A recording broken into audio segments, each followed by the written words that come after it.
Security is running out of money. But don't worry, our presidents always say they will strengthen and save Social Security. Safeguard Social Security. I'll save Social Security. Except, unfortunately, none will really save it. Here's the problem. Years ago, government made us a promise. Social Security is a program you can count on, now and in the future. Even if you don't save for your retirement, government will save for you. We are with you through life's journey. Social Security, securing today and tomorrow. But the program doesn't secure tomorrow. The politicians misled us. They didn't save your Social Security payments. They spent every penny the moment they came in.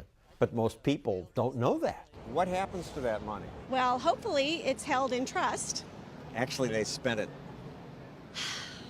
So what's there going to be for me? When politicians began old age programs, they assumed there'd be enough young workers to tax to cover the cost of sending checks to old people, people like me. But people like me are living longer these days, so there aren't enough young people to pay for us. As a result, Social Security is going broke. This year it went into the red for the first time. Well, there is a plan out there to save it, but it requires some tough choices. The Heritage Foundation proposes cutting payments to rich people and raising the retirement age to 70. There are some common sense tweaks that we can make. Common sense to you, you're young.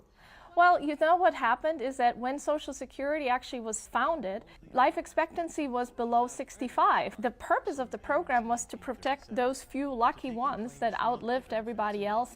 So today the vast majority live past 65. Social Security now has a $32 trillion shortfall. You expecting to collect Social Security from the government? No, I doubt it. I suppose it's progress that this was the first time talking to people on the street when most people understood the problem. It's just a question of how much money we're going to print or borrow. I mean, we're already at $1 trillion a year. Social Security is kind of like the Titanic, a ship heading for an iceberg. This is a massive ship that moves very slowly. If we start making reforms now, we can avoid the iceberg. If we wait until we can see the iceberg right in front of our noses and then we try to turn the ship, we're going to run right into it. Medicare will hit its iceberg in just 8 years. Then benefits will automatically be cut. Social Security will hit it in 15 years. What's to be done? The Democrats say, spend even more.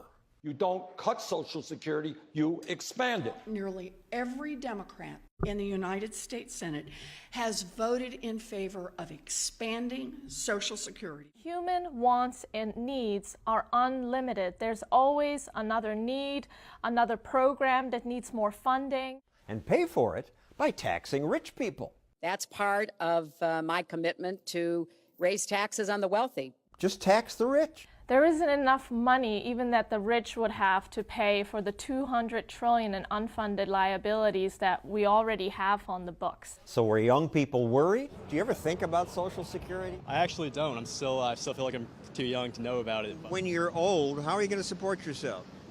I have no idea. It's a failed system, really, because it's almost like a big Ponzi scheme. One partial solution proposed by Heritage and others is to let workers put some of their Social Security money into personal retirement accounts. Just imagine being able to own and control your own retirement dollars. They could invest it in businesses that could grow the economy, whatever rocks your boat. Private accounts would almost certainly pay you more than Social Security. Even a conservative portfolio of stocks and bonds that got you about a 5% annual return, you would make many times more. Private accounts have been tried in a few countries.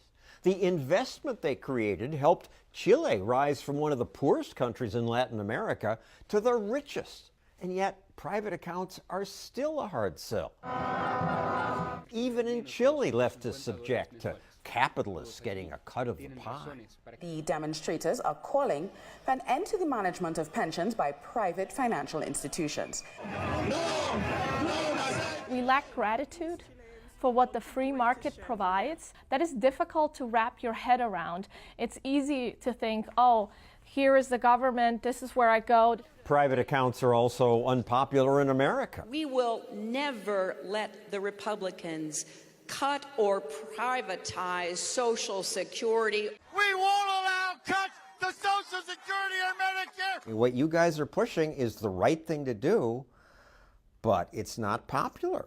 It is not popular, but I think people don't fully understand how these programs work. What happens to that money?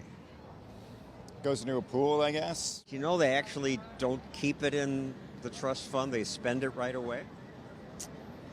Didn't know that. When I get my paycheck, a lot of it goes to taxes, and I see the Social Security part of it, and it's like $30 of my whole paycheck. You would rather keep that $30 and put it in your own savings account? Yeah, I would. The country's in a deficit. There's a point where you can't pay out and go in the negative forever. She's right. Far better to fix old age programs now rather than have them suddenly go bankrupt later.